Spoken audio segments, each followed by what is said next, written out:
Liam. Hello. You came top 32 at Digifest Cardiff. I did. How do you feel? Surprised.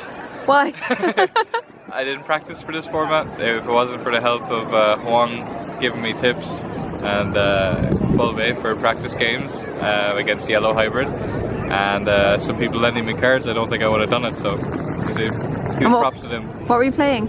I was playing the Bounce House Hybrid deck. Yeah. Okay, and what were your matchups like? Tough. It was a mix. I was looking forward to a blue mirror all day, but instead I got a mix of everything. So yeah, we'll talk about that more during the profile. Okay, you can talk about that. Okay, right. Let's have a look at your profile. Make sure to go to topdecktcg.com and use code BULBE10 for 10% off your next purchase. Oh yeah. Oh, sorry. So starting with the eggs. With the 4 Kiaramon. Sorry, I don't have this. I even traded these two with one of the judges at the event during. You have the fourth one at home. We have the fourth one at home? Oh, my bad. This is cool because you don't have to rely on swinging like the blue mon, which we played one of, to draw a card. So it's quite good in like the control matchup because you want to be able to get your draws without having to commit an attack if you want to hold on to your floodgates and stuff, because your floodgates are going to be digivolved onto the eggs a lot of the time so that they come out and have a use, I suppose. You know what I mean? Yeah, that's pretty much it for the eggs. Sorry, it's not max already. We're on a bus for this, by the way. Beep beep. And for our rookies, we play 4 of the best Digimon. It's the reveal 3 cards, and then add a Tamer and Hybrid. It's quite cool. It's the only Strappymon we play, to be honest, because our other spaces are filled with 4 Medoki Betamon. Medoki Betamon. This main deck is suited towards the mirror, which is ironic because in our matchups, if I tell you about that, it's not what happened really. And then the other rookies we play is 4 Sayuka. So yeah, it's catered towards the mirror pretty much, but it's good into like green matchups, purple decks, stuff like that. Any deck playing Pokemon, to be honest, like this is good against hybrid. Even the people packing in Neo Devimons, the Medoki Betamon is insane. So yeah, that's it for the blue rookies, I suppose. That didn't sound good. Maybe also play 2 Boko. Now, some decks play none, some decks play 4. The reason I play 2 is because of my side deck. So I need to take these out in matchups like the mirror. So blue hybrid versus blue hybrid, if you didn't know what that meant. Pokemon Sick, reveal top 5, add a Tamer and a hybrid, or 10 warriors, so he can search Susano if you play him. No spoilers alert though, I won't let you know if you play him or not. And yeah, the reason I play 2 is because of the sliding patterns I made for what I take in and what I take out. That would be like a whole different video if I was to talk about that. So that's the only reason we play 2. It's easy to take him out for the mirror.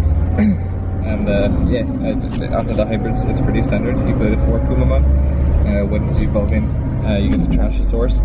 So like I said, this triggers your Kiaramon, the egg, without having to commit an attack, which is sick. And then we play the best card in our deck, which is 4 Kori Kakamon. It's when Digivolving, you get to stun one of your opponent's cards until the end of their turn, and he becomes a 2 cost on Tamers. So when I have this Sayukamon, is it Sayukamon? Yeah, not Kiaramon, Sayukamon. You can't reduce his cost, so he's a full 3 cost to play on Tamers. But you can play him for 1 on level 4s. So if you need to Kumamon to trash a source off something, and then play this on the Kumamon for 1 to freeze that thing, it's quite cool. And you're also drawing in the process, which is sick. And then the last of our hybrids then is the 4 Beowulf one. Super sick card.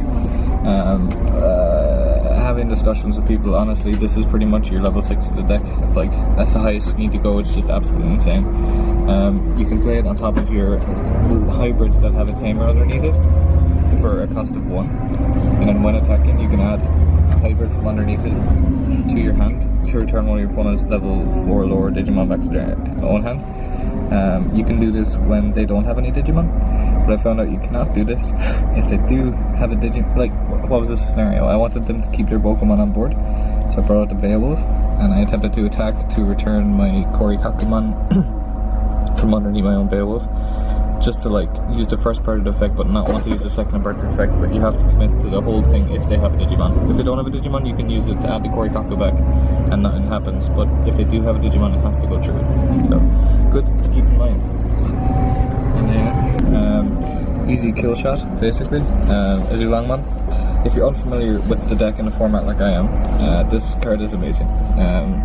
When Digivolving, trash one source of all of your opponent's Digimon, and then after that point, you check to see how many of your opponent's Digimon don't have sources, and then you gain a memory back for each of it.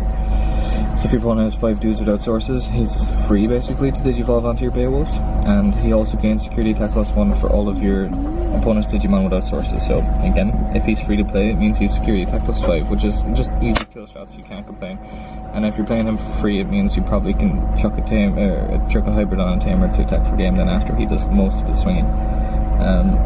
He's only 13 though, so he does die to checks like Susano and Wyvern's Breath and stuff, but you get over that, you still have like the bones of the deck to play, like freezing your opponent. So if this doesn't like go through, if it dies on first or second check, you can still play the rest of your deck without like being worried about stuff. Yeah. Is that our stop coming up? There we go. Hello. Yeah, okay, we're off the bus. You're off the bus? Good start. We're off the bus. Good start. We found a bar, so we can finish off the deck profile here. I think we finished off Digimon last week. Cheers. Oh, yeah, cheers. I think we finished off the monsters. So now we will go to Tamers. We have 4 Tommy, because it's the control deck. And if they hit this in security, not only are you setting up a Tamer to turn into a Digimon, but it's making your opponent's Digimon more susceptible to being frozen by your Korikakus and whatnot, and your healthy memory boost. So he's insane. He's very good. I learned that you do hold him in some scenarios, like certain matchups, but it's okay to like play Tommy early if you need to set up your whole like Tamer Digimon ratio. We're playing Tree, Sora, and Joe because it's a free hybrid basically, and you're also, when one of your blue Digimon attack, you can suspend it to trash 2 Digivolution sources off one of your opponent's Digimon, which is really good. The rest of the Tamers we have Tree Davis. Honestly, I've noticed that in like some matchups I don't see Tamers, not matchups, but in like some of the games I was playing, I didn't see Tamers a lot. So that would be an idea, is to maybe add a 4th Davis so that you don't get memory choked early. And then to finish off the Tamers, we play 2 Matachitas from the Thingamajigger. They're basically tiny Sora and Joes. If your opponent has a dude without Digivolution sources, you gain 1 memory at the start of your turn. This is gain 2. But you kind of think of it as like a 2-cost rookie. So when you're trying to come up with your tempo early, you can like stick down a Mat and a Tommy instead of like a Tommy and maybe a Digimon or a higher cost one. So like it's quite cool in that regard. This is your Tamer matchup. The lineup, that's a word. We have 4 of the Hammer Sparks. Super good card. Kinda like not good into the mirror right now because of Midoki being mained and Mimi being sighted, where the purple Mimi basically turns off your Hammer Sparks and completely brain fogged in the last round. And it's not like it made a difference, like the Hammer Spark wasn't going to do anything because the Mimi in the back row wasn't going to move. Like my Hammer Spark was now dead once that Mimi hit the board, but it was like a huge lack of confidence when you Hammer Spark, your opponent goes, the Mimi, and you just, the brain fog hits you and you're like, oh okay, now he's the better player because I made this mistake. So it's very emotional cards, to be honest. But against a Black Goromon deck, this card won me the game. He was swinging for multiple security checks.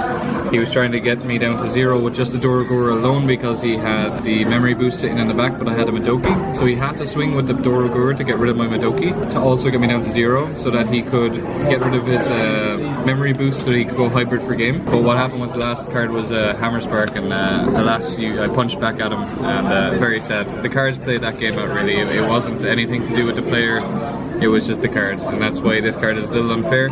and that's why this card got this treatment. Ice Wall, super good card. You have to play it in blue. It's just super good. That's about it. More options. We're running 2 Holiday Memory Boosts. Shh, I'm trying to do a deck profile. We're playing 2 Holiday Memory Boosts.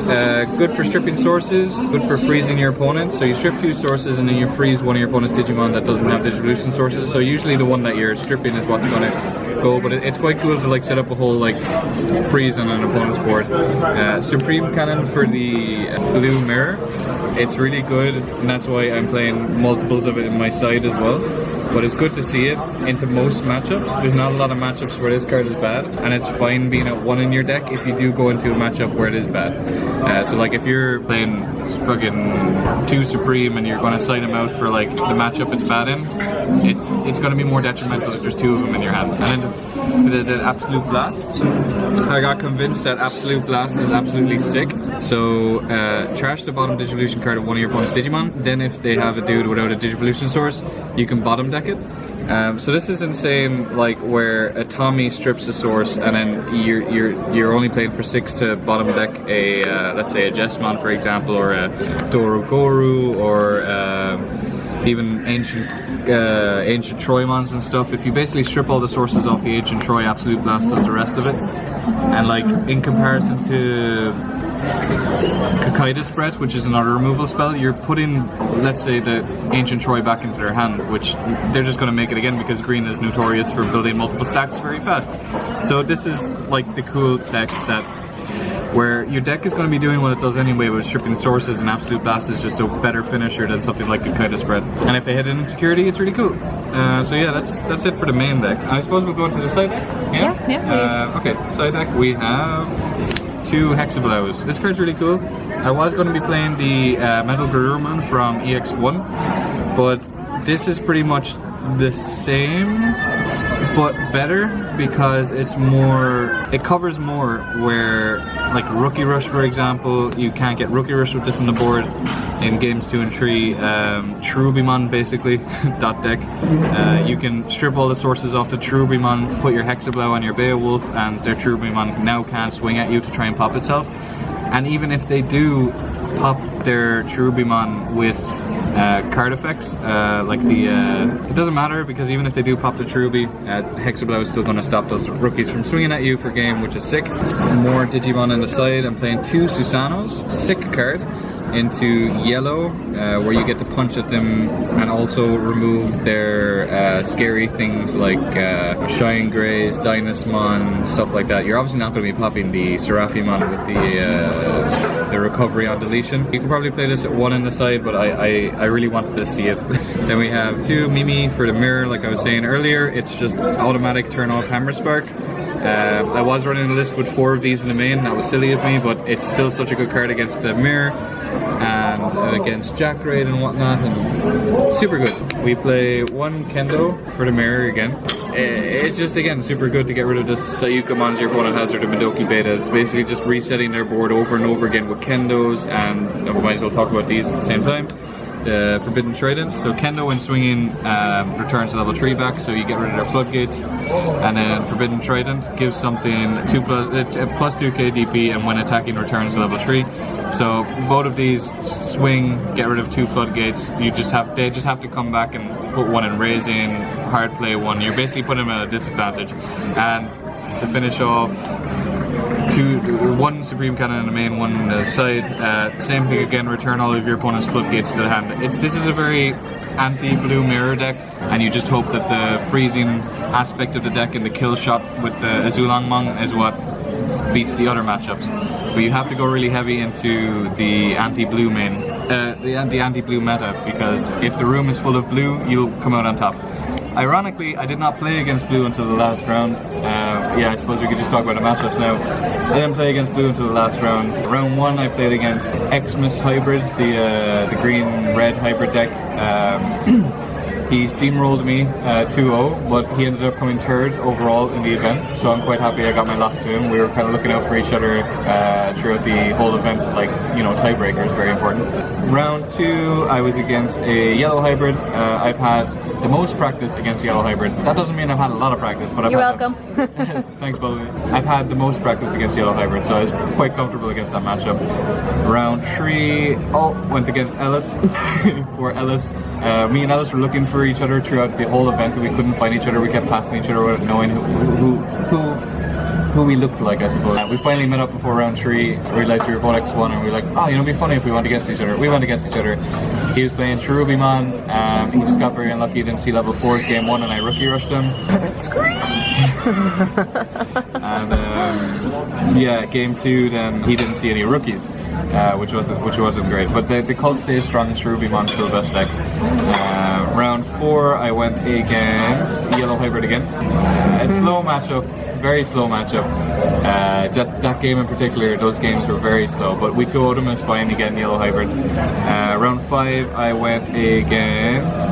Oh, sorry. Round 5 was the yellow hybrid that was slow. Round 4 was the Dorogoromon deck that we spoke about already, and that was a 2-1. And then in the finals, after all my talk about playing an anti-blue deck and wishing I played blue all day, I eventually got to play against blue, and I just got out-tempoed. He saw the Supreme Cannons when I didn't, so he was constantly resetting all of my floodgates while he was building up a board. And game 2, he saw more Tamers. Like, he definitely saw more Tamers, because I think I only slapped 2 down on the board. This dude was like chilling on multiple. And I kept Supreme Cannoning and Forbidden Trident back his Sayukas and Midokis, but it didn't matter. Like, he had the Tamer set up and was able to swing for game. It was a really good tournament, thanks to Firestorm Games for hosting an excellent tournament. Came top 32 in the end, so we got some extra prizing, which is really nice. And Bob came top 64. We got to get your profile. You have my profile. Oh yeah, it's the previous one, right? It's the yellow one, yeah. The yellow one. Well, which side deck? We can talk about that, right? I have a side deck, I do, I guess, yeah. Shout outs to a few people. Bulbe for one, for helping me test to the max ability we could, because we didn't have a lot of time. Last minute flights, we did everything last minute, so we didn't have a lot of time to even think about what Digifest was. Shout outs to Juan Zero. I draw for himself and Bulbe, so most of my time is spent drawing, not practicing Digimon. So he took it upon himself to coach me a little bit, mostly theory, because a lot of it was done on the flight and the bus over to the event, so I couldn't actually physically take out my cards in the dark. So it was a lot over the phone and texting and stuff, just getting like a text coaching, I suppose. So I wouldn't have gotten to where the placement I got without him giving me the insights that I didn't know about. And huge shout outs to Garreth from our locals, hey Garreth, for lending me cards, and also Paul and Ellis from Team Critic for lending me other cards as well. Very nice of them. And yeah, I think that's everything. What else? Was that our flight? I think so. Let's go.